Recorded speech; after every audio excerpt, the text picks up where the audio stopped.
오늘 저는 제가 목격했던 가장 잔인한 살인 사건 중 하나를 여러분께 들려드리려고 합니다.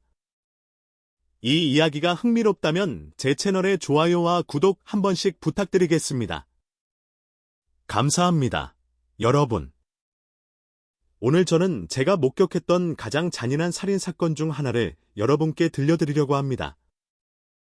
이 이야기가 흥미롭다면 제 채널에 좋아요와 구독 한 번씩 부탁드리겠습니다. 감사합니다, 여러분.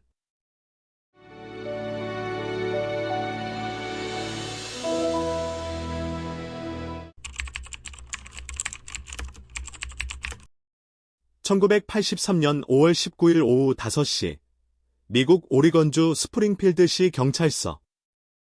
낡은 자동차 한 대가 경찰서 입구로 급하게 돌진하며 멈췄다. 차 안에서 한 여성의 절규가 들려왔다. 다이앤이라는 여성이 차에서 비틀거리며 내렸고 그녀의 왼쪽 팔은 총에 맞아 피가 흐르고 있었다. 차 안에는 뒷좌석에 앉아있는 3명의 아이들이 있었고 이들 모두 총상을 입은 상태였다. 우리를 도와주세요. 누군가 우리를 쐈어요. 아이들을 살려주세요. 제발 부탁이에요. 근처에 있던 경찰들이 즉시 차로 다가가 아이들의 상태를 확인하고 구급차를 호출했다. 아이들이 아직 살아있습니다. 경찰서 안은 갑작스러운 소란으로 혼란스러워졌고 밖에는 이를 지켜보는 시민들로 북적이기 시작했다. 구급차가 빠르게 도착했다. 아이들은 차에서 하나씩 꺼내졌다. 3아이 모두 복부와 가슴에 총을 맞았으며 치명적인 부위에 손상을 입었습니다. 이들은 과다출혈로 인해 모두 의식을 잃은 상태입니다. 아이들은 모두 병원으로 이송되어 즉시 응급처치를 받았다. 의사 3명이 각각 3아이를 돌봤지만 그중 한 아이는 끝내 목숨을 잃고 말았다. 아이들은 크리스티, 셰릴린, 데니 3자매였다. 크리스티는 병원으로 가는 도중 사망했으며 사망 시간은 같은 날 오후 5시 35분으로 확인되었다. 나머지 셰릴과 데니는 위중한 상태로 특수 관찰실에서 치료를 받고 있었다. 다이앤의 부상은 심각하지 않아 응급처치와 붕대를 감는 데 그쳤다. 경찰은 병원에서 그녀의 진술을 받았고 이후 아이들과 함께 있도록 했다. 1983년 5월 19일 오후 6시 다이앤은 혼란스럽고 떨리는 목소리로 진술했다. 그녀는 여전히 두려움과 충격에 휩싸여 차분히 말하기 어려운 상태였다. 우리가 도로를 달리던 중이었는데 제가 실수로 핸드폰을 떨어뜨려 멈춰서 그것을 찾으려고 했어요. 그런데 갑자기 어떤 키 큰 남자가 다가왔어요. 저는 그를 전혀 알지 못했어요. 그는 차를 들여다보더니 아이들을 보고 총을 꺼냈어요. 제가 간청했지만 그는 전혀 듣지 않았어요.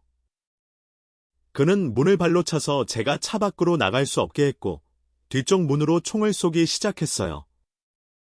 그는 아이들을 쏘고 나서 결국 저도 쐈어요. 저는 차를 몰고 그곳에서 도망치려고 애썼어요. 그 사람의 외모나 옷차림, 혹은 특별한 특징을 묘사할 수 있나요? 그는 키가 크고 청바지와 진한 파란색 티셔츠를 입었으며 청 재킷을 걸치고 있었어요. 얼굴은 뚜렷이 기억나지 않지만 매우 무섭고 분노에 찬 모습이었어요. 피해자가 정신적으로 너무 불안정한 상태였기 때문에 경찰은 추가 진술을 나중에 받기로 했다.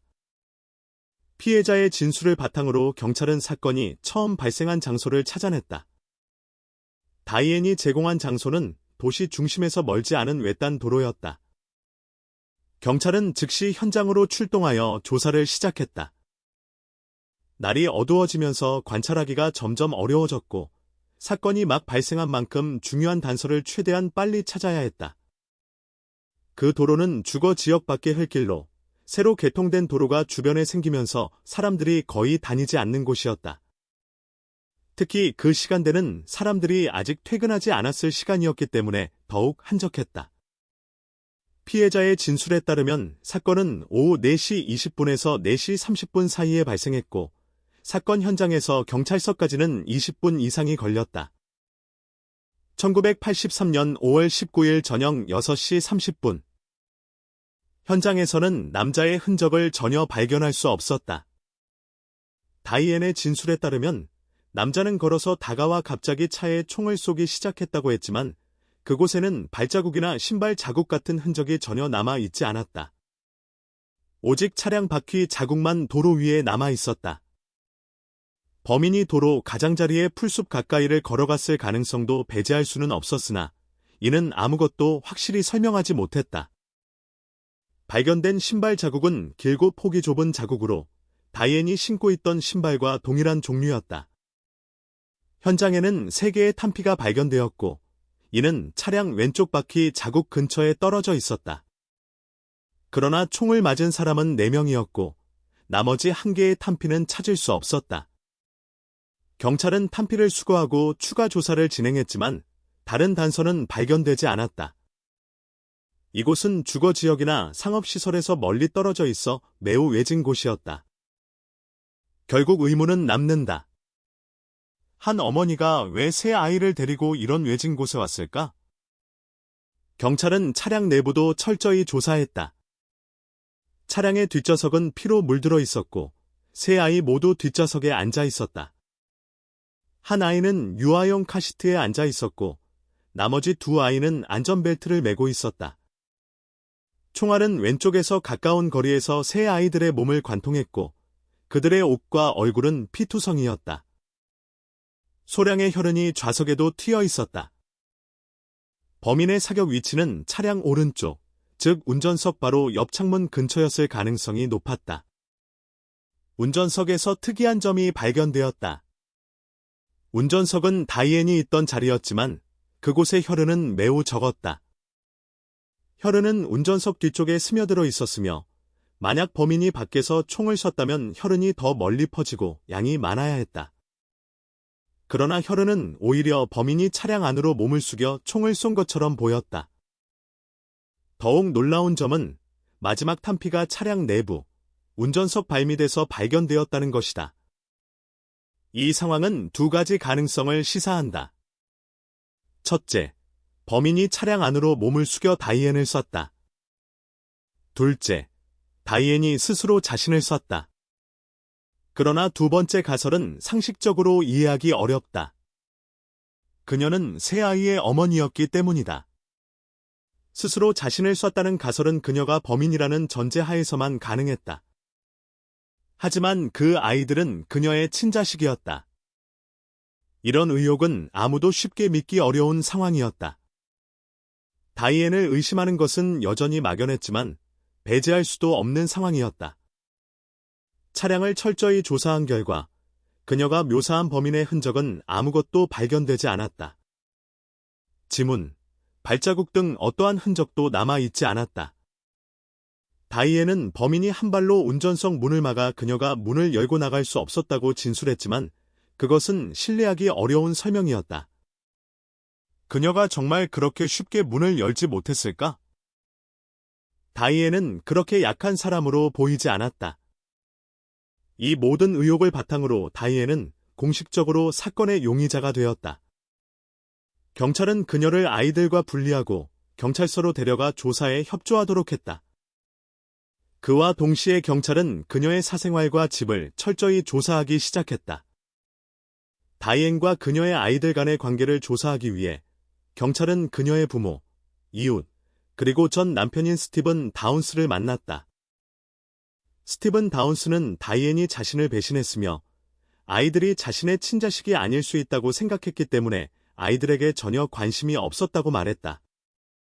그는 다이앤을 거짓말쟁이이자 문란한 사람으로 묘사하며 그녀를 전혀 신뢰할 수 없는 사람이라고 주장했다. 다음은 경찰과 그녀의 친부모와의 만남입니다. 다이앤은 미국의 평범한 가정에서 자랐지만 그 가족은 꽤 폐쇄적이고 보수적이었습니다. 다이앤의 부모는 항상 그녀를 일정한 규칙과 법칙에 따라 양육하려 했습니다. 14살까지 다이앤은 말을 잘 듣고 얌전한 아이였지만 사춘기가 시작된 14살 이후로 모든 것이 달라졌습니다. 다이앤은 반항적인 모습을 보이기 시작했고 부모의 통제를 완전히 벗어나게 되었습니다. 선생님이 학교에서 그녀를 퇴학시켰고 학교는 그녀에게 자퇴를 권유했습니다. 저는 아무것도 할 수 없었어요. 그녀는 완전히 반항적이었고 우리의 말을 전혀 듣지 않았습니다. 항상 반박하거나 완전히 반대되는 행동을 했습니다. 그녀는 집에 있지 않았고 나이가 되지 않았음에도 불구하고 다른 남자아이들과 어울리기 시작했습니다. 그러다 집을 떠나 스티븐과 함께 살게 되었고 그 후 새 아이를 낳았지만 한 번도 집에 돌아오지 않았습니다. 그녀는 우리 가족의 수치입니다.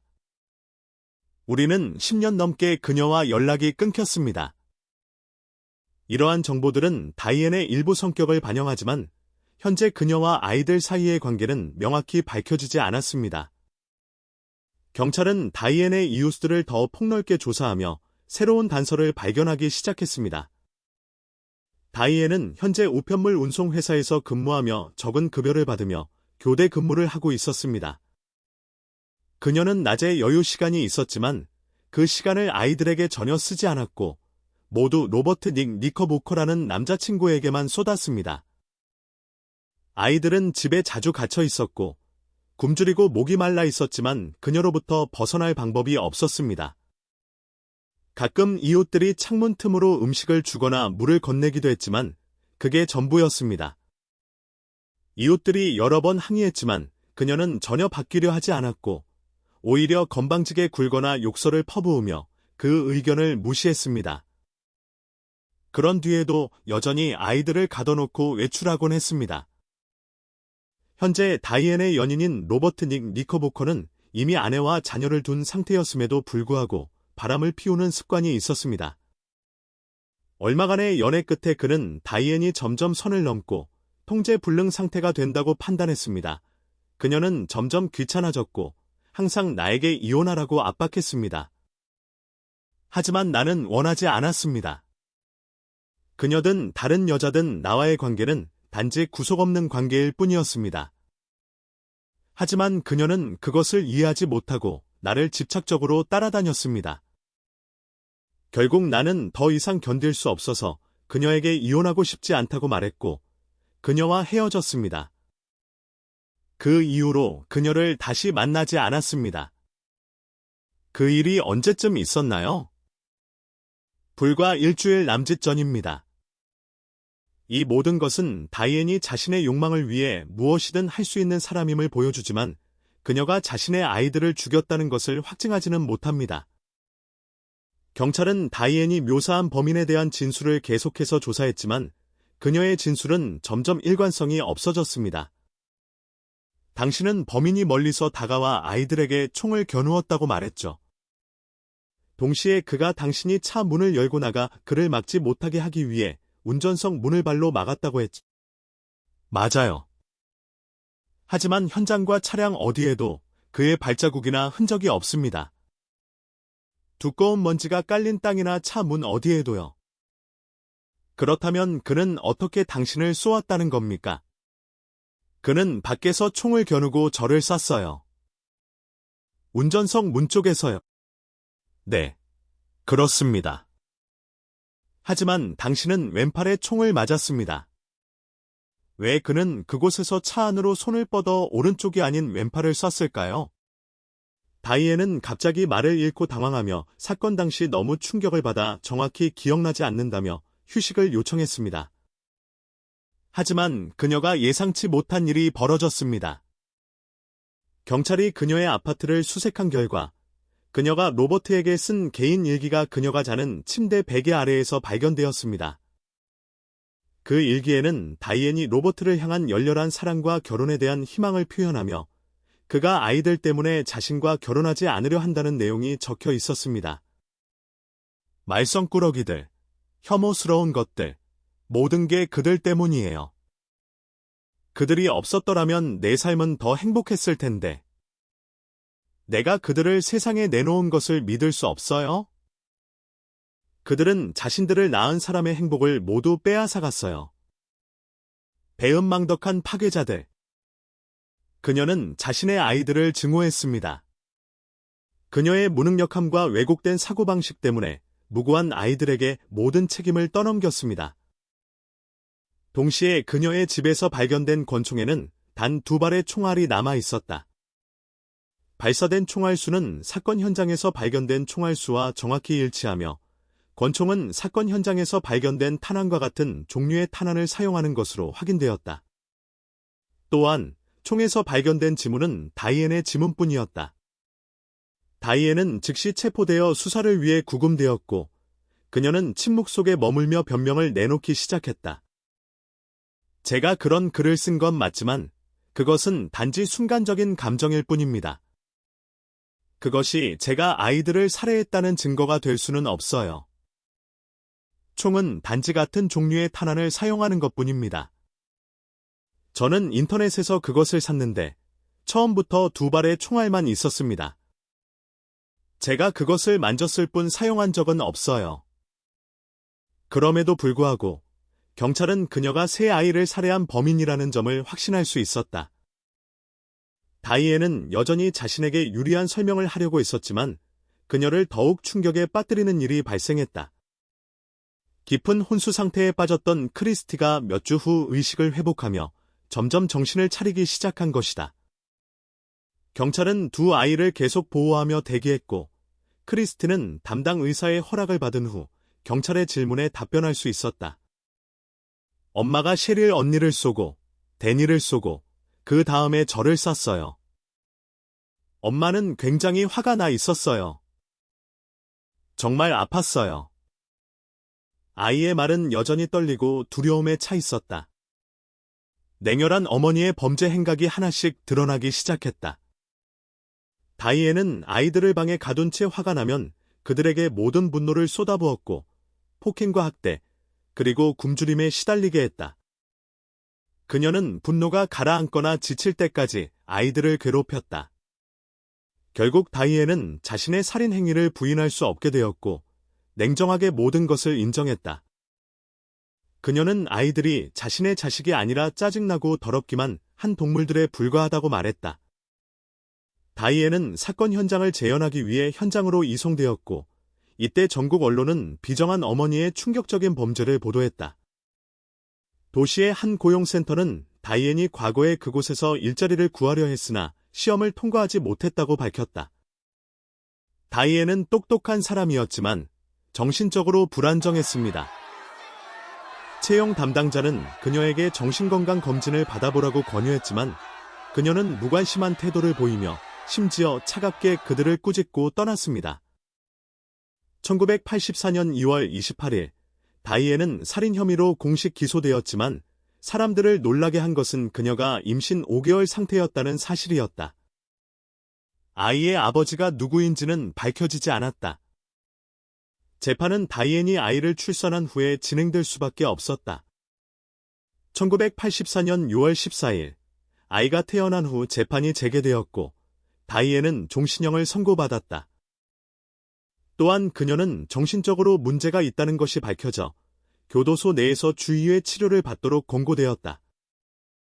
다이앤은 이후에도 자신의 행동에 대해 한 번도 후회하지 않았으며 첫째 딸의 죽음을 모든 사람 탓으로 돌렸다. 그녀는 사회의 불공정함이 자신을 그렇게 만들었다고 주장했다.